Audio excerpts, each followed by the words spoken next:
Ser podcast.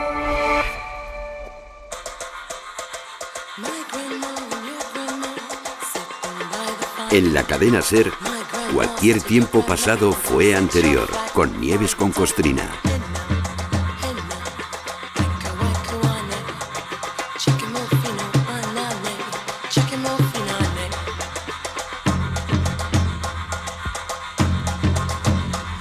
Abril de 1441. Blanca I, reina titular de Navarra, muere. La parca la pilló fuera de sitio porque andaba zascandileando por Castilla.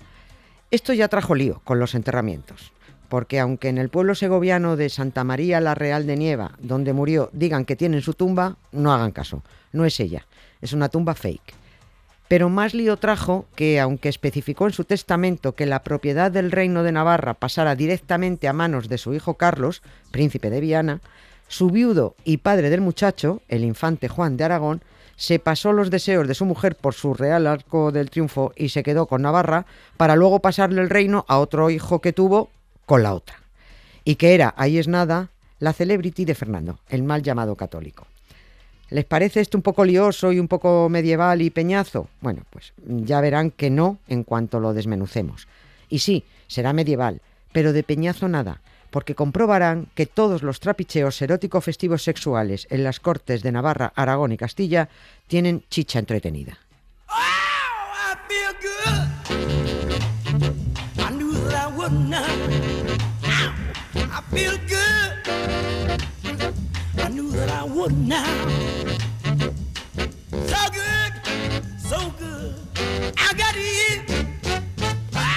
No sé si también les ha pasado a ustedes, pero los que manejamos la historia solo nivel usuario, no académico, con mucho interés la verdad, pero solo como usuarios, nos liábamos con Navarra, uno de los muchos reinos independientes que ocupaban la península ibérica y parte de Francia.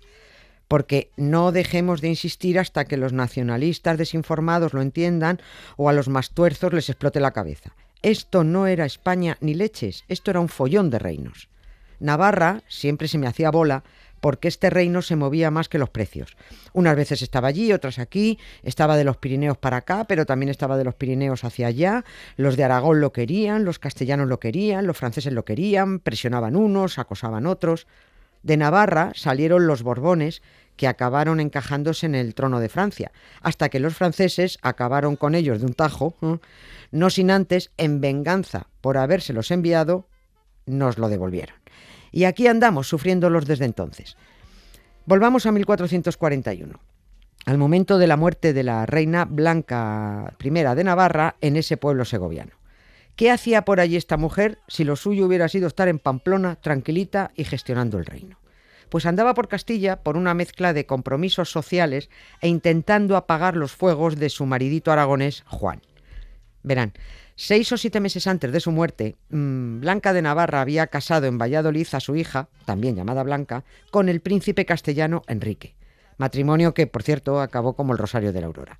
No nos vamos a entretener con el tal Quique, pero para que se sitúen, este fue el luego famoso rey Enrique IV de Castilla, al que, dicen las malas y acertadas lenguas, asesinó su propia hermana, Isabel la Católica.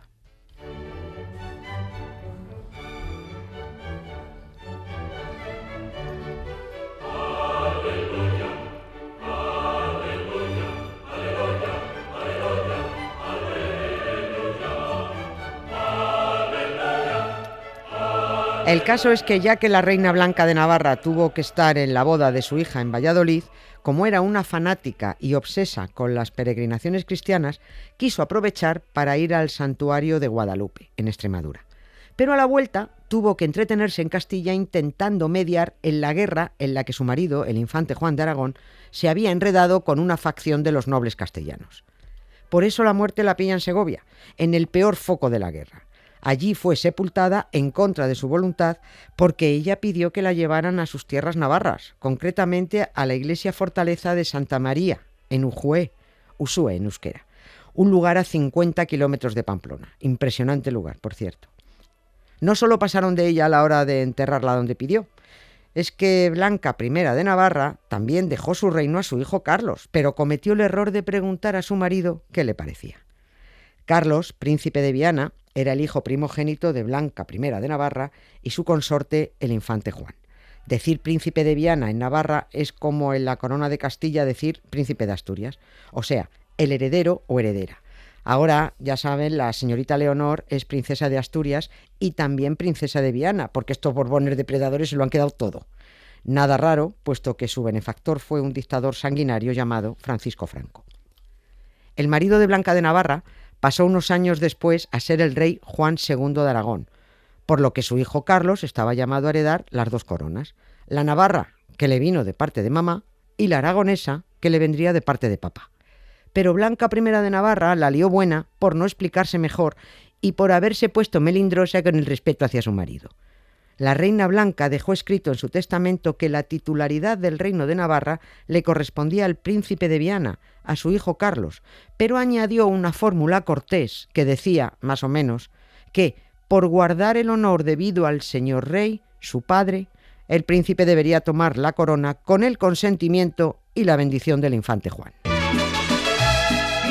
tengo trono ni reina, ni nadie que me comprenda, pero sigo siendo el rey. ¡Sí, señor! ¡Para José Alfredo! Ajá, dijo el viudo. O sea, que si yo no doy las bendiciones y mi consentimiento, mi hijo no hereda Navarra. Vale, pues ni bendiciones ni consentimiento. Me quedo con Navarra, porque en cuanto se muera mi hermano, el rey de Aragón, me toca a mí sucederle. Pasaré a ser Juan II de Aragón y así ya podré mangonear las dos coronas. Voy a dejar que mi hijo Carlitos gobierne en Navarra, pero el título me lo quedo. Sigo siendo el rey. Consorte, pero rey. 6 años después de enviudar, el infante Juan de Castilla volvió a casarse con una jovencita de 22 años que se llamaba Juana Enríquez y que pasó a ser reina consorte del rey consorte de Navarra.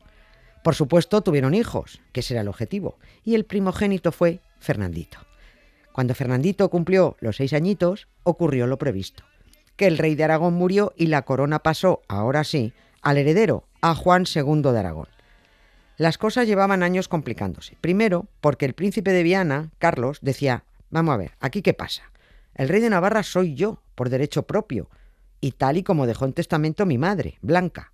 Pero aquí el que está tomando decisiones y desautorizándome es mi padre, Juan, que se vaya a su reino aragonés y me deje a mí mi reino navarro. Eso sí, y quede claro, cuando mi padre, el rey de Aragón, se muera, también yo seré rey de Aragón, porque soy su primogénito. Aunque, claro, siguió lucubrando Carlos, y así me lo imagino yo, esto son imaginaciones mías. Resulta que ahora tengo un hermano pequeño, un mocoso 30 años más chico que yo, porque mi padre ha tenido un hijo con la pelandusca esa de la Juana Enríquez, y esa va a querer los dos reinos para su hijo Fernandito. Y efectivamente, esos eran los planes, contado, claro, de manera muy simplificada, porque el follón político que se lió en la lucha por el poder en los reinos de Aragón y Navarra es complicado de contar y, sobre todo, soporífero.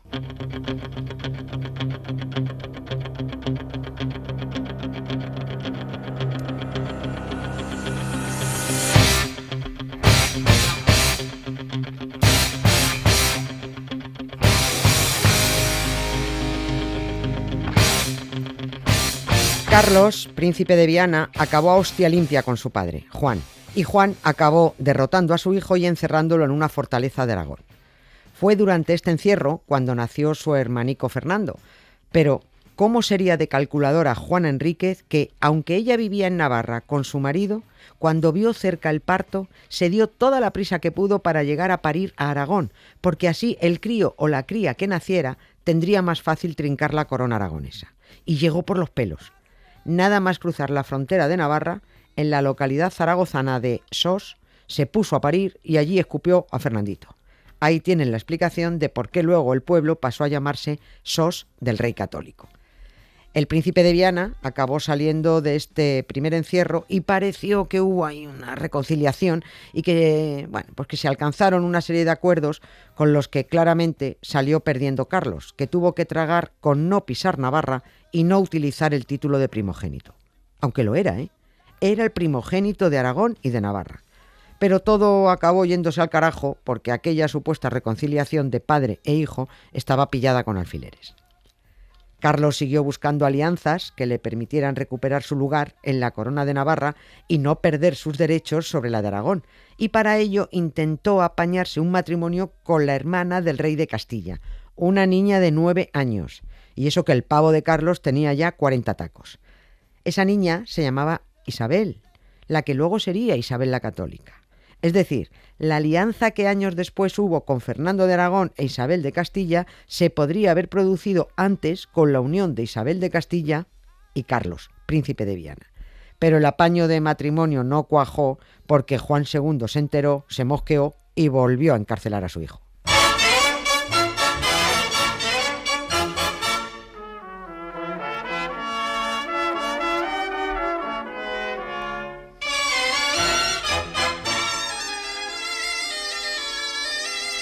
Y luego tenemos el Principado de Cataluña, que aunque perteneciente a la corona de Aragón, se puso en el bando del príncipe de Viana, reconoció su primogenitura y sus derechos sobre las dos coronas, la navarra y la aragonesa.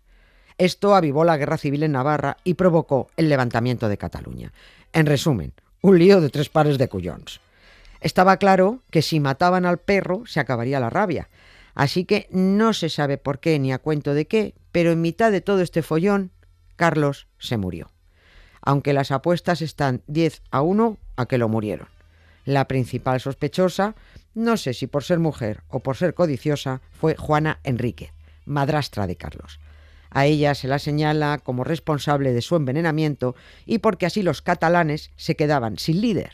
Y ya sí, sin ningún género de dudas ni obstáculo alguno, su hijo Fernando pasaría a ser el nuevo primogénito, el heredero de las coronas de Navarra y Aragón. El muerto al hoyo y el vivo al bollo. O lo que es lo mismo, a Carlos lo enterraron en el monasterio de Poblet, en Tarragona, y su hermano Fernando acabó convertido en Fernando II de Aragón. Pero bueno, no nos adelantemos tanto, que ya asoma el hocico por aquí la golpista mayor de los reinos castellanos, otra sospechosa de cargarse a sus 2 hermanos, Enrique y Alfonso, y responsable de aplastar los derechos de su sobrina Juana para hacerse con la corona de Castilla. Isabel, calculadora, ambiciosa, tramposa, pecadora, estratega, por eso precisamente pasó a la historia como la católica, porque no le entraban más pecados en el cuerpo. Isabel tenía las cosas muy claras. Quería ser reina de Castilla y para conseguirlo necesitaba apoyos, y echó cuentas. Vamos a ver, dijo, mi primo Fernando, el heredero de la corona de Aragón, estaría bien como marido y por tanto como aliado. Y aunque no lo conozco de nada y no lo he visto en mi vida, voy a ver si me lo ligo. Soy monísima, soy joven, él tampoco está mal, no hay ninguna razón para que nos hagamos ascos. Oh my God, look at that face. You look like my next mistake. Love's a game, wanna play. New money, suit and tie. I can read you like a magazine. Ain't it funny? Rumors fly, and I know you heard about me. Primer problema. La infanta Isabel de Castilla y el príncipe Fernando de Aragón eran primos hermanos y necesitaban una dispensa papal que autorizara el matrimonio. Pidieron la autorización al hechicero jefe, Pablo II, pero el Papa dijo que ni de coña, que él era amiguete del rey de Castilla y esa maniobra de Isabel con el aragonés olía a conspiración. No hay dispensa. ¿Que no hay dispensa? ¿Cómo que no hay dispensa?, dice Isabel. ¿Qué te crees tú eso? El mismo día de la boda apareció una dispensa de otro papa autorizando el matrimonio. Un papa que se había muerto hacía 5 años. ¿Quién había facilitado esa dispensa papal falsificada? El arzobispo de Toledo, Alonso Carrillo, conchavado con la infanta Isabel, se sacó de la manga una dispensa falsa, firmada por el papa anterior, Pío II, como si la hubiera dejado firmada antes de cascar. El hechicero reinante, Pablo II, se desgañitaba en Roma diciendo «¿Pero cómo que la dispensa de estos dos la ha firmado mi antecesor, si el que manda soy yo?». Por supuesto, los novios fueron excomulgados, pero eso a ellos les traía al fresco. Se casaron en Valladolid, ella con 18 años, él 17, sin invitados de lujo, sin delegaciones diplomáticas, sin hacer ruido, porque aquella boda tenía que ser muy discreta y debían espabilarla rapidito para que la mayoría se enterara a toro pasado. Ahí los tienen a Isabel y Fernando, los católicos, embusteros y tramposos, desde el mismo momento de la boda. Y ala, nada, a copular como locos para ir haciendo cantera, pese a que su matrimonio era nulo. Estuvieron 2 o 3 años viviendo en pecado y teniendo hijos en pecado. Solo hubo que esperar a que se muriera el Papa, que les negó la dispensa, y negociar chanchullos con el siguiente, con Sixto IV, que emitió una bula para legitimar el matrimonio con carácter retroactivo. Devórame otra vez, ven, devórame otra vez, ven, castígame con tus deseos más, que el vigor lo guarde para ti, ay, ven, devórame otra vez. La hoja de ruta que se marcó la infanta Isabel se fue cumpliendo al milímetro, porque acabó dando un golpe de estado y coronándose por su cuenta reina de Castilla. En ese mismo momento convirtió a su marido en rey consorte castellano. 5 años después, el príncipe Fernando pasó a ser rey de Aragón y por tanto su mujer se convirtió en reina consorte aragonesa. Hago una nueva llamada de atención a los cansinos españolistas, que sois muy pesados. Los reyes católicos no unieron España, porque no había España que unir. No unieron Castilla y Aragón. Cada uno era rey o reina en su territorio y mandaba en su territorio. Isabel no daba órdenes en Aragón y Fernando no daba órdenes en Castilla. Yo creo que se entiende bien, ¿no? Salvo los cenutrios de Aguirre, Aznar y Ayuso, que son la triple A del nacionalcatolicismo franquista. Que estos, vamos, ni aunque les hagas un croquis. No toca hoy entretenernos en todos los éxitos y pifias de los reyes pecadores Isabel y Fernando, salvo para destacar que entre los dos reunieron un poderío territorial alucinante. Durante su reinado se produjo la conquista de territorios americanos, que pasaron a la soberanía castellana, y que unidos a los de la Corona de Aragón, el latifundio comunal era de infarto. Que algunos se creen que cuando hablamos de la Corona de Aragón hablamos de Zaragoza, Huesca y Teruel, que no. Bajo la soberanía del rey Fernando estaban también Cataluña, Valencia, Baleares, Sicilia, Nápoles, Cerdeña.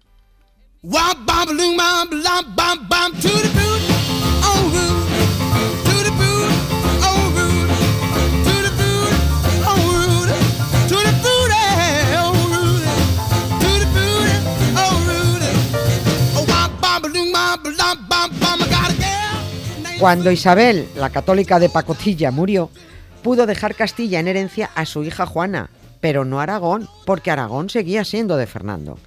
Ya está más que sabido que Juana I pasó a ser reina titular de Castilla y su marido, el gigoló Felipe, rey consorte. Esto no le hizo ni pizca de gracia al rey Fernando. Primero, porque en sus intenciones estaba quedarse con Castilla como rey titular. ¿Se dan cuenta? Es que es la misma maniobra que su padre, el infante Juan, hizo con Carlos, príncipe de Viana, arrebatándole el reino de Navarra. Y además, a Fernando de Aragón, su yerno Felipe le caía como el orto, y le tenía reventado que cuando él muriera, su reino de Aragón también pasara no solo a manos de su hija Juana, sino también a las del Geit del Candil este de Felipe. ¿Cómo podría impedir Fernando II de Aragón que su corona y todos los territorios los heredaran esos dos si no había otros herederos alternativos? Fácil. Tenía que buscarse novia, jovencita y fértil, casarse a toda prisa y tener un hijo cuanto antes para que ese crío heredara Aragón. De unidad de España, nada de nada. El rey Fernando el Católico hizo todo lo que pudo por mantener Aragón independiente y por evitar la reunión de las dos coronas en la cabeza de su hija Juana. Pero esto no estuvo previsto contarlo, y no sé si lo está ahora, en los planes educativos, porque prevalece la mentira de que los reyes católicos quisieron unir España. Y un mojón. Eso es un cuento que tendrá su continuación al final de este programa erótico festivo y chanchullero de las coronas de Navarra, Aragón y Castilla. Y ese cuento es el que siguen manoseando los que se han dejado desinformar por los cabecillas de la triple A del nacionalcatolicismo franquista: Aznar, Aguirre y Ayuso.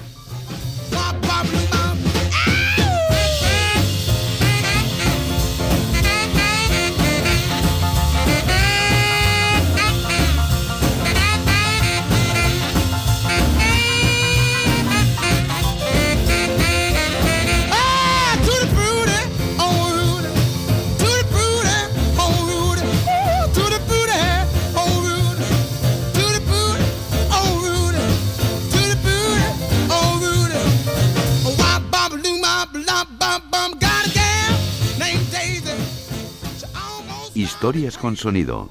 Cara A. con Emma Vallespinós. Y vamos con la primera de las historias con sonido del programa de hoy. Hola, Emma. Hola, Nieves. Estaba pensando que con un padre como Fernando el Católico, ¿quién quiere enemigos, no? Del mismo modo que existe el método Estivil, que consiste básicamente en ignorar cada noche unos minutos más a tu hijo hasta que aprenda a dormir de una vez, este podría haber patentado el método Fernando, que consistiría en hacer la vida de tus hijos imposible hasta volverlos pues chavetas. Hay algo que este rey no habría entendido nunca, que es un clásico de la historia de la música, canciones dedicadas a hijos. Hasta el rockero más duro tiene un resbalón de ternura al estrenarse la paternidad. Les pasó a John Lennon, Stevie Wonder, Bob Dylan o alguien que se prometió que nunca lo haría pero no pudo evitarlo, Pau Donés a su hija en Niña Sara, que es nuestra cara de hoy. Qué bonito. Pues la escuchamos.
Contarte el arte.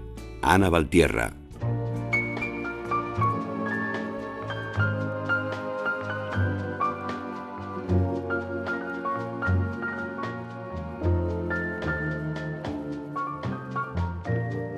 I'm gonna love you like nobody's loved you. Come rain or come Me da que este shine. programa sobre el Juego de Tronos de Navarra, Aragón y Castilla, además de con los cotilleos, puede dar mucho juego con el arte. Así que en tus manos estamos, doctora en Historia del Arte, Ana Valtierra. Hola, Ana. ¿Quién o qué toca hoy? Hola, Nieves. Bueno, había mucho donde elegir, aunque empezaremos diciendo que Fernando el Arte, regu, ¿eh? Regu. Sí, regu. Vamos a hablar hoy de marketing artístico y concretamente de cómo Fernando de Aragón, llamado el Católico, y por supuesto su esposa, Isabel I de Castilla, idearon una simbología y propaganda artística bastante exitosa. A ver, veraz y sincera no era, No. Eso es cierto, pero no les fue mal en la época, o sea que pongámonos en situación. Finales del siglo XV, los reyes católicos han conseguido, lo que se pensaba casi impensable, han unificado reinos, conquistado Granada, financiado un viajecillo ahí de nada a Cristóbal Colón, bla bla, y claro, ¿qué necesitan? Pues una buena campaña de imagen. Porque gobernar está bien, pero gobernar con estilo, pues eso ya era una cosa muy de Isabel y Fernando, ¿no? ¿Y qué se les ocurrió para esto? ¿Un logo? ¿Un community manager mudéjar? No, divisas heráldicas. Lo último, Nieves, en branding monárquico del de la época. Y así nacen pues el yugo y el haz de flechas, los símbolos que hoy nos suenan por cosas no tan católicas, pero esto es otra historia. Es otra historia más asesina, sí. ¿Por qué los católicos eligieron esas imágenes? La leyenda cortesana cuenta que Isabel y Fernando decidieron escoger cada uno una divisa que empezara con la letra del nombre del otro. Muy romántico todo, por lo menos en apariencia, que de romántica esta relación, pues tenía más bien poco. Así que Fernando, que como caballero, detallista, romántico... Romántico. Espera, que se te ha tragado un caramelo. Sí. Se te ha tragado un caramelo, te atragantas. Era retorcido, infiel y un tanto impresentable como pareja. El caso es que como símbolo eligió un yugo, con I de la Y de Isabel, y ella escogió una de flechas, supuestamente por la F de Fernando. Cursi, pero eficaz. El medieval equivalente a tatuarse las iniciales del novio en el culo, pero versión piedra. Ya. Pero bueno, la F esa que rara con lo de... Pero bueno, ¿y el yugo que eligió Fernando entonces eso qué significaba? Bueno, esto no tiene desperdicio. Sí. El yugo no era un simple aparejo de bueyes, era una alegoría de poner orden, de domesticación e incluso de matrimonio. Recordemos que cónyuge viene del latín con ium, que quiere decir bajo el mismo yugo, o sea, es decir, más claro agua. Sí. Yo para mí, Nieves, esto sería una red flag muy, muy clara. O sea, conoces a un hombre y como símbolo de casados te elige un yugo, símbolo de dominación y de domesticación, y te diría, corre y no mires atrás, Sí, o sea, sí. pero con todo lo fuerte que puedas. Pero hay más, porque, según los eruditos del momento, y algún que otro moderno también, interpretaron que el yugo fernandino era una referencia a Alejandro Magno y el nudo gordiano. A ver, si recuerdas la historia, la recordamos aquí, cuenta la leyenda que en la ciudad de Gordia, en Asia Menor, había un carro sagrado atado con un nudo tan enrevesado que nadie, ni el más habilidoso Boy Scout, podía deshacerlo. El oráculo lo había dejado claro, quien logre desatar el nudo conquistará Asia. Entonces va a llegar allí Alejandro, joven, ambicioso, con ganas de hacer historia, va a mirar el nudo, se va a rascar un poco la cabeza y en lugar de pelearse con las cuerdas, como había hecho todo el mundo, pues sacó la espada y lo cortó de cuajo. A tomar por saco. Pues Ya sí, está. sí, sí. ¿Por qué coño quieres hacer un nudo? Por lo corto y ya está. Efectivamente, ahí has dado en el clavo. Nadie había dicho que estuviera prohibido romperlo, solo que había que deshacerlo. Fin del misterio, conquista desbloqueada, Alejandro Magno conquistó todo. Y de ahí el lema fernandino, tanto monta, que venía a significar tanto monta, cortar como desatar. Es decir, hazlo como quieras, pero hazlo. El fin justifica los medios. Claro, aunque nos dé mucho juego el tanto monta tanto que nos ha dado para otras cosas, Sí. pero mira, resulta que es por lo del nudo gordiano. ¿Y lo de las flechas? ¿Las flechas qué? Pues aquí Isabel demostró que no solo sabía retorcer política, también sabía hacer iconografía. El haz de flechas, generalmente entre 5 y 7, se representaban siempre con las puntas hacia abajo. Este es un detalle muy importante porque indicaba que estaban listas para usarse, que no eran decorativas, que tú las cogías, las uncías en el arco y las lanzabas. ¿Qué simbolizaban, Nieves? Pues la unión, la fuerza, la justicia, la contundencia contra herejes moriscos y cualquiera que respirara fuera de su línea al final. No por nada se regalaba como premio a los fieles y la propia reina los llevaba en un collar de oro y piedras preciosas, que más que una joya parecía una advertencia de he venido a rezar y a conquistar, no te metas mucho conmigo, ¿no? Bueno, lo curioso de Fernando e Isabel es que el yugo y las flechas se convirtieron en una auténtica campaña de marketing 360. Lo pusieron en todas partes, Nieves. En los frisos, en las armaduras, en los libros, en los retablos, patios, conventos, los breviarios también tenían por todas el yugo, partes, todas sí. partes. O sea, si hubieran tenido pegatinas, hubieran empapelado Castilla entera, de arriba abajo. Y no era por capricho, estaban construyendo un relato de poder. Uno en el que el yugo simbolizaba la fuerza del mando y las flechas, pues la fuerza ejecutora. Incluso, fíjate que los intelectuales, o supuestos intelectuales, se subieron al carro. Fray Íñigo de Mendoza lo relacionó con el yugo de Cristo, Villalpando veía las flechas como castigo a los impíos, Joder, Nebrija, por su parte, se llevó los méritos de inventar el lema tanto monta, o eso quiso él. Sí. Spoiler, no. Que no está claro eso, ¿no? Efectivamente. Sí. Claro, y si dos canallas católicos se lo inventaron, esto del yugo y las flechas, tuvo que venir un dictador sanguinario como Franco a reutilizar el logotipo. Claro. Efectivamente, porque si algo nos enseña la historia es que los símbolos no tienen copyright y además si ya existen son más eficaces. En pleno siglo XX la falange recuperó el yugo y las flechas para su escudo. Los falangistas, curiosamente, le van a dar la vuelta a la de flechas. Literalmente, en lugar de llevarlas con las puntas hacia abajo, como las lucía Isabel, ahí con esa elegancia un poco mortífera, ellos las van a poner hacia arriba, en una clara actitud ofensiva y militar. Claro.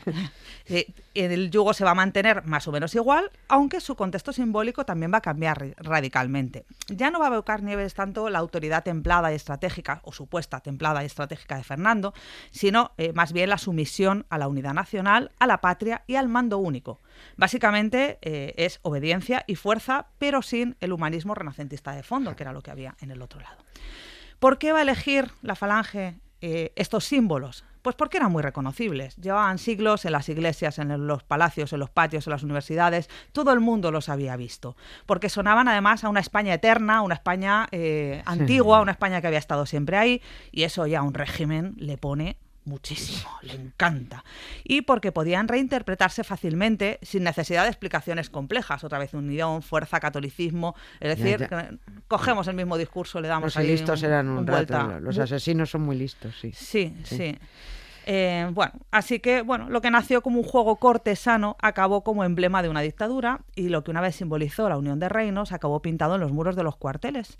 Ironías de la historia, pero oye, la duración gráfica, pues eso no se lo quita a nadie. Isabel y Fernando no solo fueron los reyes católicos, también fueron los primeros en entender, o uno de los primeros en entender el poder de un relato, de una imagen.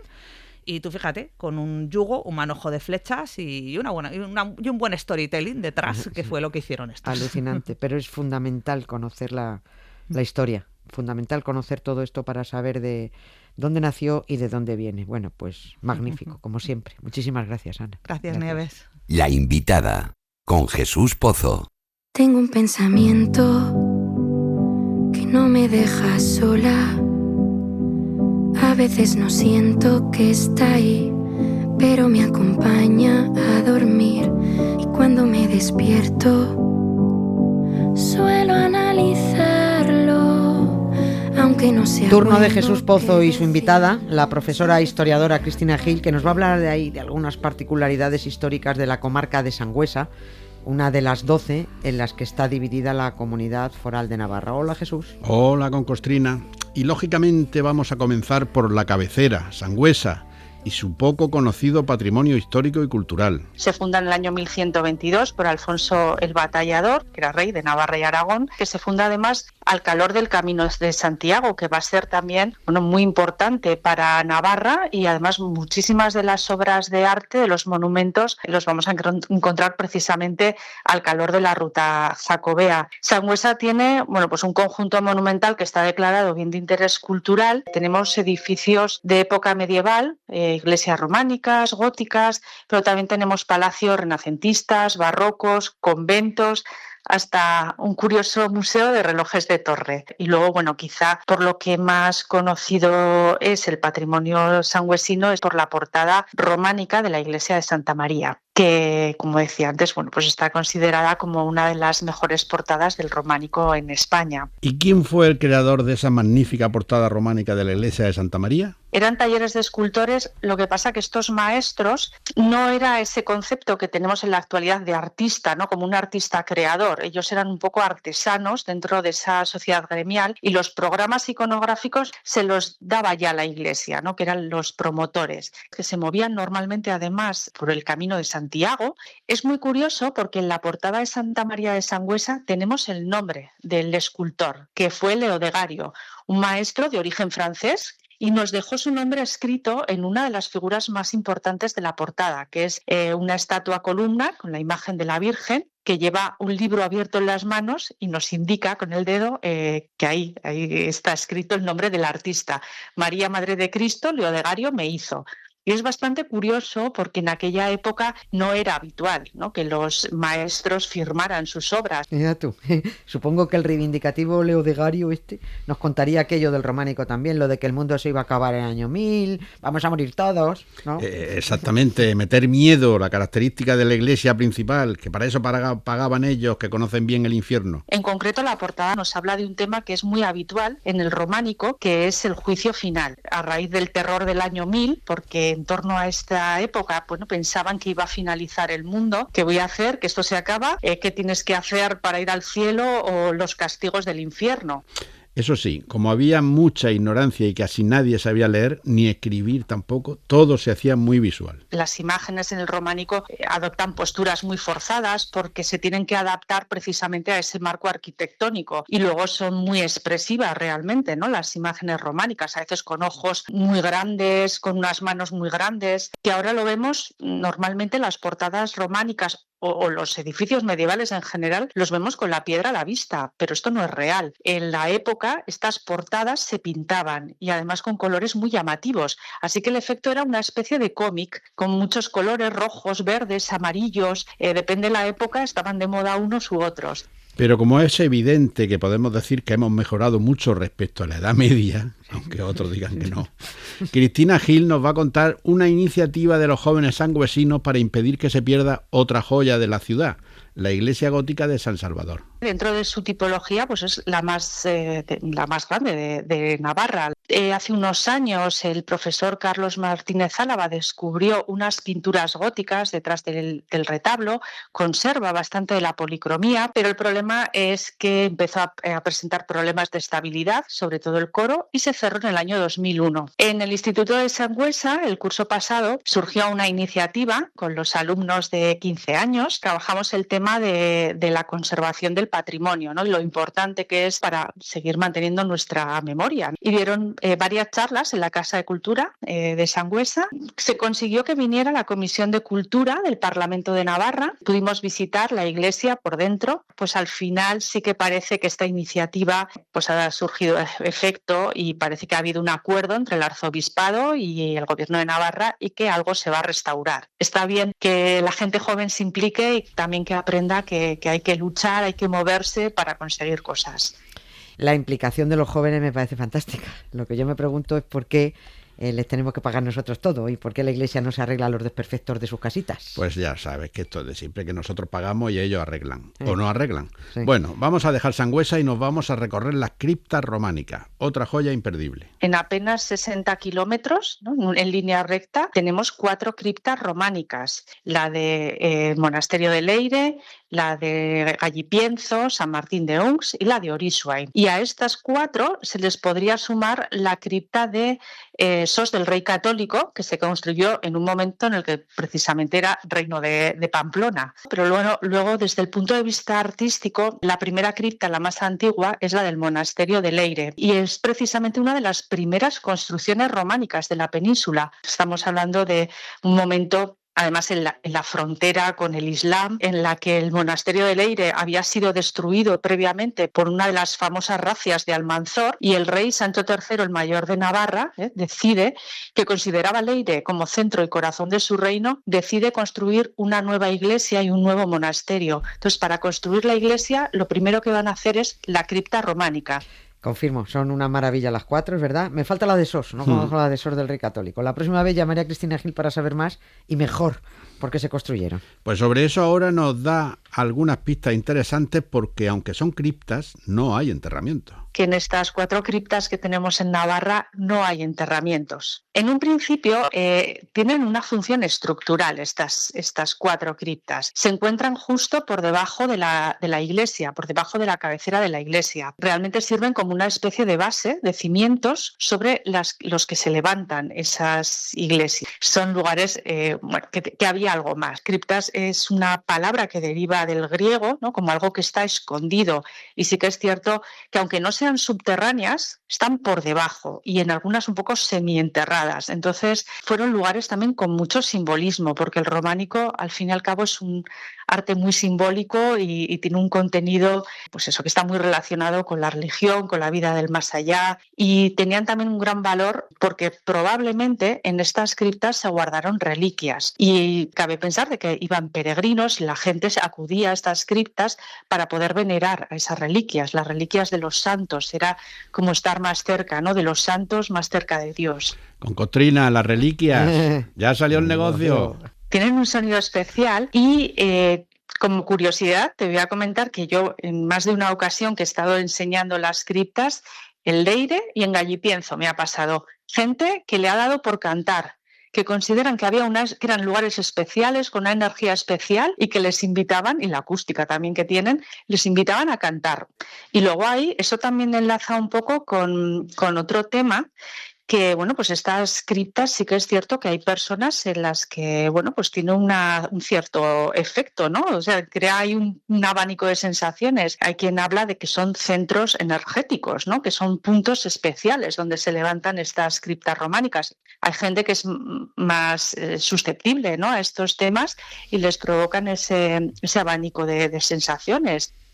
Y la luz. También era muy importante el uso de la luz natural y Cristina Gil nos explica por qué. Todas las criptas están orientadas al este, porque la luz era muy importante. Por eso cuando los constructores realizan estas criptas lo están haciendo con una idea. Están orientadas al este con el objetivo de que esa primera luz entre por esas ventanas que se abren, porque representa a Cristo, ¿no? Ese Cristo que vence a las tinieblas, que vuelve a renacer al día siguiente. Y luego también es curioso porque la cripta de Oriswain, que es la más pequeñita de las 4, en esta cripta la luz en primavera y otoño, durante unas semanas, al amanecer entra un rayo de luz, un haz de luz que ilumina un punto concreto de la cripta, ¿no? Y se crea pues una especie de espacio un poco mágico, misterioso desde luego. Así que la luz también tiene importancia en estas criptas.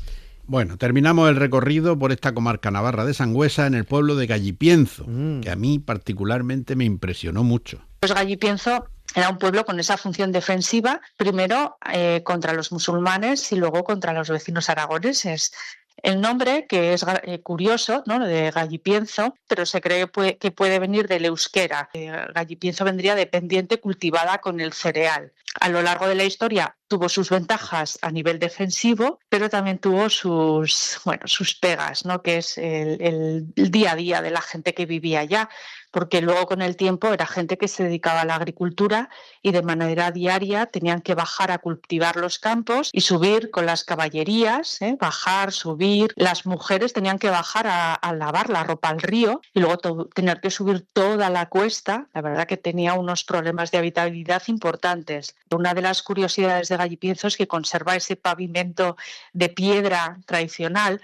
Entonces también se recuperaron algunas calles, se han construido, se han rehabilitado viviendas, se ha rehabilitado y se ha construido un hotel, el Hotel de Edad Beragu también, que tiene muchísimo encanto. Sí, es una maravilla. Gallipienzo es verdad, es precioso, sin tráfico, sin tráfico, que ni en bici se puede ir por el empedrado. Las vistas es verdad que quitan el hipo, pero bueno, es mejor ir para el disfrute y el paseo y no para currar.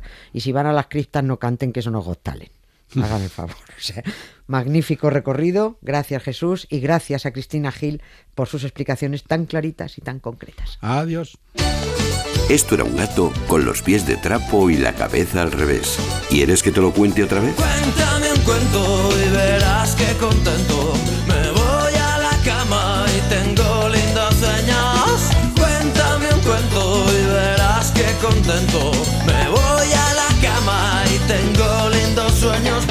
Caray con el cuento de los Reyes Católicos, que parecía que no salían de misa, pero sus currículos están repletos de asesinatos de parientes y de lo que ellos llamaban herejes, de falsificación de documentos papales, de intrigas para arrebatar el poder a quienes les correspondía, católicos que fueron excomulgados. Bueno, y encima a la hoja de vida del señor Fernando hay que añadir las novias. Se habla poco de las novias de Fernando. Aquí parece que su gran amor fue Isabel y que no hubo nada antes, durante y después de ella. Ni de coña, porque hubo mucho tomate antes, durante y después. Fernando de Aragón no solo tuvo al retortero varias novias mientras Isabel miraba para otro lado, sino que antes de casarse ya tenía un par de churumbeles correteando por el reino. Fernando no descuidó la procreación con su señora Isabel porque había que tener hijos oficiales a los que dejarles reinos o casarlos con otros príncipes, pero tuvo unos cuantos críos, sobre todo crías, con varias amantes. Lo de tanto monta tanto es verdad, pero unos montaban mucho más que otras. Ey, Titi me preguntó si tengo muchas novias. Muchas novias, hoy tengo a una, mañana a otra, ey. Pero no hay boda, Titi me preguntó si tengo muchas novias. Muchas novias, hoy tengo a una, mañana a otra. Por lo general, las amantes de los reyes, por la cuenta que les traía, eran discretas, pero hubo una que no se lo pudo callar. Una de Bilbao. Para eso era de Bilbao, hombre. Con lo que viste ligarte a un rey para luego no poder pregonarlo, hombre. En uno de sus viajes por Bilbao, Fernando le puso ojitos a una vasca muy mona que se llamaba Toda de la Rea. Bueno, o lo mismo los ojitos los puso ella, da igual. El caso es que se enredaron y nació una niña que pasó a llamarse María de Aragón. Pero doña Toda, muy orgullosa de ser la mamá de una hija del rey, dijo: yo esto no me lo callo. Y se erigió como la primera cantautora de Euskadi componiendo unas coplillas que decían: por mi gran ventura me amó un gran señor, rey es de Castilla y eslo de Aragón. Bueno, un poquito forzada la rima, pero triunfó de boca en boca hasta llegar a oídos de Isabel, que dijo: se va a enterar esta cantamañanas bilbaína. Ordenó el encierro de las dos, la madre y la niña, en un convento de Madrigal de las Altas Torres, en Ávila. Allí se crió la niña y, aunque fuera una hija de Estrangis, no dejaba de ser bastarda del rey de Aragón, así que acabó siendo abadesa del convento y allí conocida como la Excelente. A ese mismo monasterio de Madrigal de las Altas Torres llegó luego otra bastarda, también conocida como María de Aragón, las llamaron igual. Y con otra novia más, Aldonza de Iborra, catalana, de Cervera, tuvo el rey Fernando otros 2 hijos, niño y niña, y alguno más tuvo con alguna otra novia sin contabilizar. A la reina Isabel esto la traía frita, no porque fuera su marido una máquina sexual fuera del tálamo católico y oficial, sino porque se supiera, porque se conociera. Ella hizo un matrimonio por intereses territoriales y políticos y supongo que las novias discretas la dejaban fría mientras no se alterara la paz de los reinos. Esos pecados eran más de hombre que de rey, como dijo el cronista Hernando Alvar.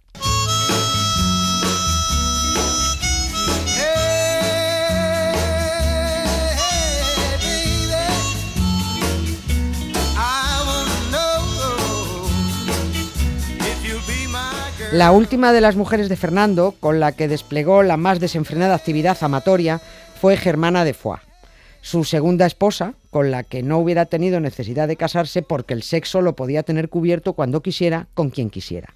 Era el rey y podía saltar de cama en cama sin que nadie le tosiera. Pero Fernando necesitaba un hijo oficial al que legarle la corona de Aragón. Necesitaba otro heredero, uno exclusivamente aragonés y legítimo, para mantener la independencia del reino. Tiene guasa que tengas un montón de hijos al retortero y no te sirva ninguno porque todos son de tapadillo. De haber podido adoptar alguno, pues que lo habría hecho aunque fuera en Kazajistán, pero es que no valía. Tenía que ser hijo suyo, uno nuevo, a estrenar. Y ese hijo debería dárselo Germana de Foix, con la que se casó 1 año y 4 meses después de que cascara Isabel. Anda que guardó ausencia el cagaprisas este. Aquí conocimos a la nueva reina consorte de Aragón como Germana de Foix, porque decir Germana de Foix sonaba a paté de oca. Tenía 18 años y el señor Fernando 54. Tampoco eligió como esposa una a voleo, con tal de que fuera joven y fértil. Tenía que ser germana porque era sobrina del rey de Francia, y este matrimonio supondría una alianza del reino de Aragón con el país vecino. Conste que estos 2 reyes, Fernando de Aragón y Luis XII de Francia, se llevaban de pena y que el rey de Francia apoyaba a Juana I de Castilla y a su consorte Felipe, pero al casarse el rey Fernando con la sobrina, dijo Luis XII, pues ya no me queda más remedio que apoyar al marido de mi sobrina. Así que Francia retiró el apoyo a los reyes de Castilla y se lo dio al rey de Aragón. Fue una jugada diplomática de Fernando porque así el hijo que tuviera sería el heredero de la corona de Aragón y como ese niño tendría sangre francesa, el reino estaría bien defendido de las garras de Castilla y de Felipe el Hermoso.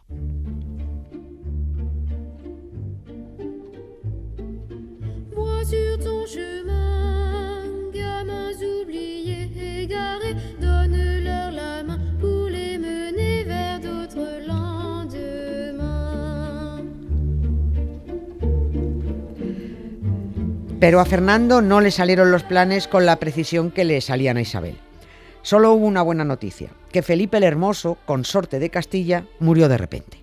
De fiebres, de peste o envenenado. Y otra vez se produjo aquello de muerto el perro, se acabó la rabia. Bien es cierto que todo el mundo miró a Fernando diciendo, oye, ¿no habrás envenenado tú a tu yerno, verdad? No. Y tampoco mi madre envenenó a mi hermano Carlos, ni mi mujer Isabel envenenó a sus hermanos Enrique y Alfonso. No, que va. Pero el caso es que al rey de Aragón las cosas aparentemente se le pusieron de cara. Tenemos al rey consorte de Castilla frito, a la reina titular de Castilla un poco tocada por tanto acoso, y encima viuda y embarazada. Pues era el momento. Fernando de Aragón le dio un codazo a su hija y se instaló como regente de Castilla. Y encima se había casado con la monísima Germana de Foix. Parecía que todo estaba en su sitio. Al yerno muerto, a la hija encerrada y un bombonazo en la cama. Lo que nunca llegó a tener fue el hijo que buscaba. Juanito nació, pero duró vivo solo unas horas. Si este niño hubiera sobrevivido, habría heredado la corona de Aragón y, quién sabe, lo mismo en Zaragoza hablarían ahora francés con acento maño.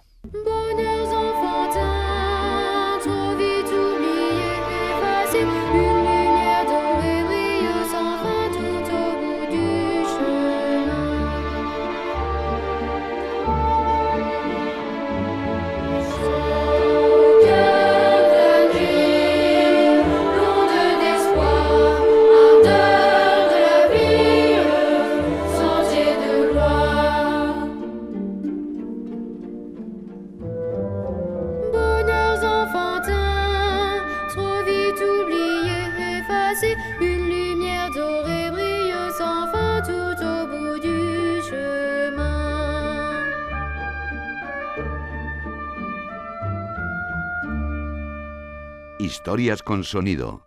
Cara B. Con Emma Vallespinós. Y acabamos como siempre, con música, Emma. Y con un habitual en nuestras historias con sonido, ya me perdonaréis, pero es que cómo vamos a ilustrar mejor la vida sexual y las muchas novias de Fernando el Católico que con el tema Demasiadas mujeres de C. Tangana. Sí, una canción incluida en su álbum de 2020, El Madrileño, en la que enumera una larga lista de mujeres que siempre se acaban yendo de su lado y en la que fundía el rap con tambores y cornetas muy semanas enteras. Yo no recuerdo esto, pero lo mismo a lo mejor se iba a su lado porque no lo entendían. También. No lo sé. No sé si has oído una canción de una regatonera por ahí que se llama Vocaliza, coño, vocaliza. Pues no lo sé.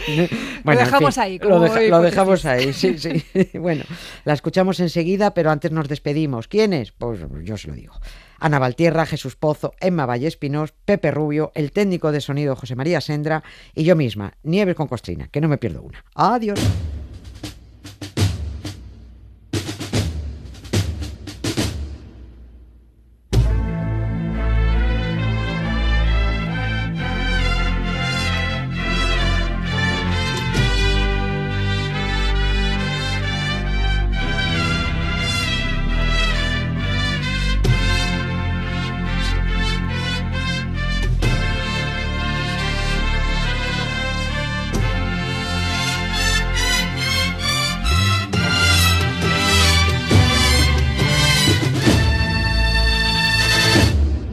Desfilaba en Milán con 21 campañas de Prada y ahora duerme aquí. La miro pensando cuánto faltará para que empiece a odiar. La forma que tengo de amarla tan mal, mi manera de huir, que no puedo parar. No he olvidado el olor de la que me follé en el baño de un garito borracho en Berlín, escuchando un tecno que me hacía empujarla como un animal. Música del infierno que sonará el día de mi funeral. Aún me acuerdo de ti. Demasiadas mujeres, demasiadas mujeres, demasiadas mujeres, demasiadas mujeres, demasiadas mujeres, demasiadas mujeres, demasiadas mujeres, demasiadas mujeres. Un WhatsApp sin abrir, hablando de cosas que no dicen nada para ver si aún estás. Borracho en Miami, volando para la yo de vuelta a Madrid. Cuéntame cosas que no me hagan daño cuando volverás. ¿Qué horas por allí? No me puedo olvidar de la que me dijo que siempre pa' siempre estaría pa' mí. De la que decía que solo una noche y después no hubo más. De la que se fue con mis ganas de amar, mis ganas de vivir. No la he vuelto a encontrar. Demasiadas mujeres, demasiadas mujeres, demasiadas mujeres, demasiadas mujeres, demasiadas mujeres, demasiadas mujeres, demasiadas mujeres, demasiadas mujeres.